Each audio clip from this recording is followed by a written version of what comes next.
5대 탄핵 사유 그리고 세 가지 이 논란의 쟁점까지 짚어보겠습니다.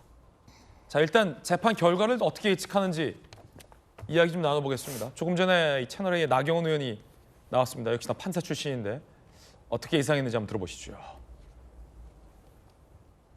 그동안에 5대3 뭐 대드락 이런 얘기가 많이 나왔습니다. 날짜가 잡힌 걸 보면 이건 뭔가 해소가 됐다는 것 같고요. 얘기를 들어보니까 서로 이제 결론 같은 것들을 공유하는 평결 절차를 마쳤다 이런 얘기도 있는 것 글쎄 같더라고요. 어제 결정문을 쓰려면 어제 정도는 편결이 되었지 않을까 이렇게 생각을 합니다. 아니면 네. 이제 오늘 오전이 마지막 아닐까 이렇게 생각을 하고요. 예. 제가 이번 헌법재판소 운영을 이렇게 쭉 보면 여러 가지 탄핵 사건들이 있었고 특히 이제 한덕수 대행 탄핵에서 보면 각하들 기각에 대한 별도 의견이 하나 있었고 또 예. 인용이 하나 있었습니다. 있었고, 네. 그래서 보면은 억지로 만장일치 이런 결론을 이끌어내려고 하는 것 같지는 않다. 네. 결국 헌법재판관들 개개인의 헌법과 법의 판단을 존중하는 형식이 되지 않을까 이렇게 생각을 합니다. 나경원 의원은 4대4를 전망하는군요. 앞서 이 정혁진 변호사님도 4대4를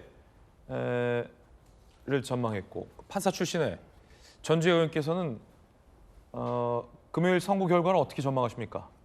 박수현 의원께서는 8대0 전망하셨고요. 정혁진 정법전 4대4, 나경원 4대4, 전주혜 의원은요? 저는 뭐 기각이나 뭐 각하 판결이 나오지 않을까. 몇 대면 결정으로. 저도 그냥 4대4나 5대3 나오지 않을까 생각합니다. 4대4, 5대3 네. 나올 것이다. 네. 양태정 변호사는 8대0입니까? 네, 그렇군요. 지금 그럼 오늘 나오신 두 분께서는 이제 8대0. 저는 정확히 말씀드리면 네. 6대 2에서 8대 0 6대 이렇게 2에서 이야기했어요. 그렇군요. 7대1 등은 포함이 돼 있는 거예요. 최소한 오차 범위가 너무 큰 거 아니에요? 아니, 그게 아니라 7대1. 제가 말씀드리는 것은 8대 0이 되면 좋겠지만 아, 6대2. 최소한 헌법재판관 인용 그렇죠. 6명은 확보됐다 이런 뜻으로 본다는 뜻이에요. 그래서 6대2. 네.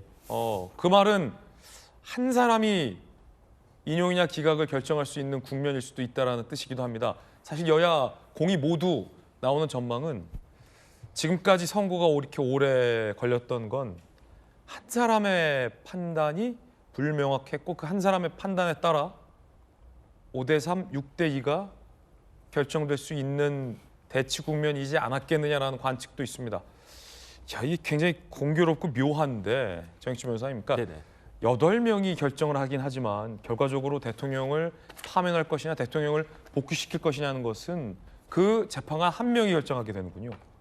굉장히 묘합니다. 제가 봤을 땐 저는 그렇게 생각하지 않고요. 5대3 구도는 상당 기간 오랫동안 지속이 됐을 것이다. 제 생각에는 한 2월 중순경 이후에는요. 5대3 구도가 계속 그 유지가 됐었을 거예요. 그런데 그러니까 이게 선고가 안 나왔던 거죠.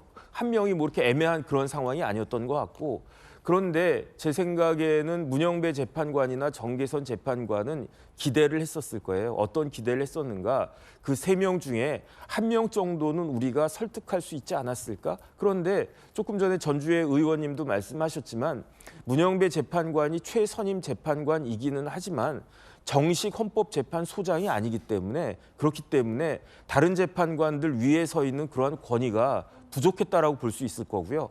그다음에 정계선 재판관 굉장히 유명한 판사이고 뭐 아주 뭐 그랬지만 하지만 정계선 재판관의 내세우는 논리가 상식적으로 너무 좀 엇나간 경우가 많았단 말이죠. 그러니까 그런 분들이 나머지 3명의 재판관들을 설득할 수 없는 그러한 상황이 되었던 것이다. 그렇기 때문에 더 이상 이게 봉착이 되어 있었던 거니까.